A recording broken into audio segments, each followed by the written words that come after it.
Well, hello there.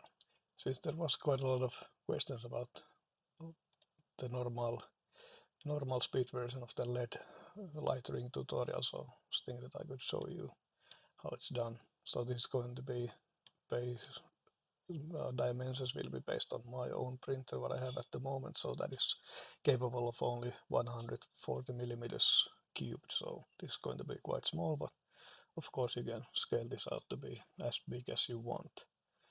So I will first start by making the base for the ring.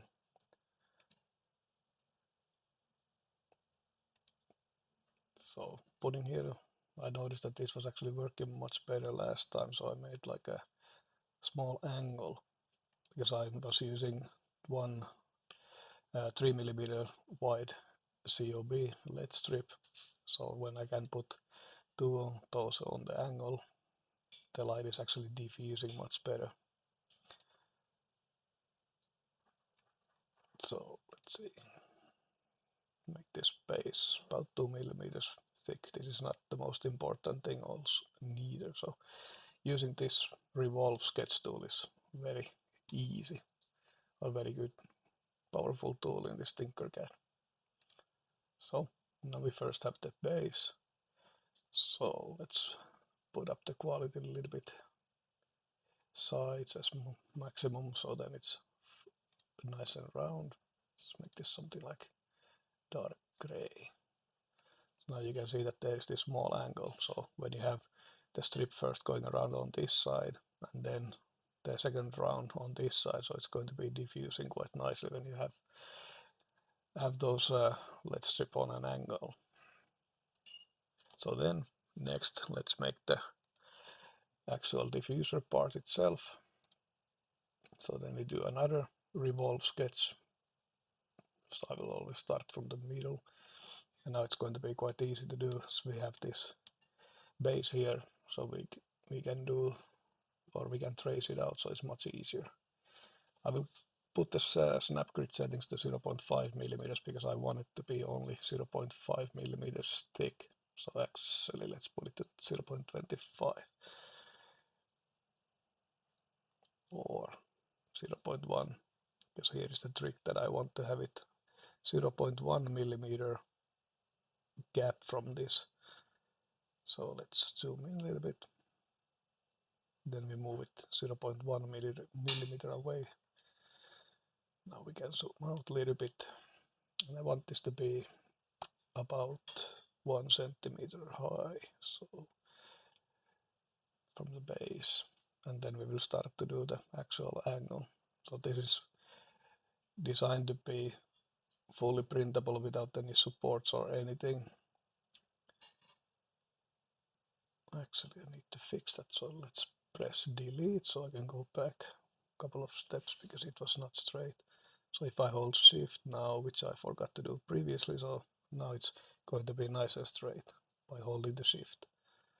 So let's put one here, then we go there. Let's do the same thing here, and then we want to go 0.1 outside. So, and then we will make this about 0.5. I first did a test version with 1 millimeter thickness, but it was too thick, so 0.5, that is going to be the best. This is going to be a bit strange, this angle, but this is still fully functional, so it's easy to print without any supports. So let's just see that these are somehow on the same line. Holding shift will make this completely straight, and then snap it. So this is now the easy way. We can change this quality also to maximum size, so it's going to be nice and round. Let's change it to white so you will get the idea. So this will fit very nicely. When you have 0.1 millimeter gap from the body of the edge itself, this is going to be tight enough, so you don't need to use any glue or anything to when you're assembling it. and still it's going to be tight enough so this cover will not fall out. So then next thing we need to make just some holes for the cables to come through. So like I said, I was using those 3mm COB LED strips. So these don't have to be very big. So let's put 6mm. And actually there has to be only one of these. In the original design I put two, but that is not necessary because I just looped the LED strip 2 times around and then I cut off the excess. So you only need to have one of these pieces. Let's try to put this in the center somewhere so it's going to be nice. Actually could make this a little bit smaller. So then 5mm is going to be big enough. Going to position that almost in the middle. It's not the most necessary thing to have it completely exactly in the middle. Then it just will move it so that it's going to be passing. So we are using this cylinder as a hole, so that will make the, when we combine this body and that cylinder union group, so then it will make the hole. D to drop it on the plane, and then we can lower this, zoom out a little bit. Oh. Want to align these.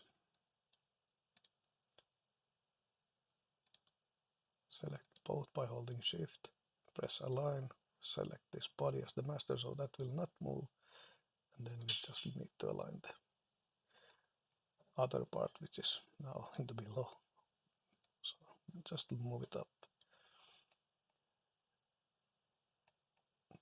Still some alignment issues, so let's select both of them that way and that way. So that was it. This is very easy. As you can see, there is the small 0.1mm gap that is not easily visible here, but that's going to be plenty enough. So this is quite small. Like I said, this is the diameter of only 140mm, but that is the maximum what my printer can do. So of course you can just scale it with the same principle of just having the wall thickness of this diffuser part at 0.5mm, and remember to have 0.1mm gap from the body base body edge, so you can make this as big as you want.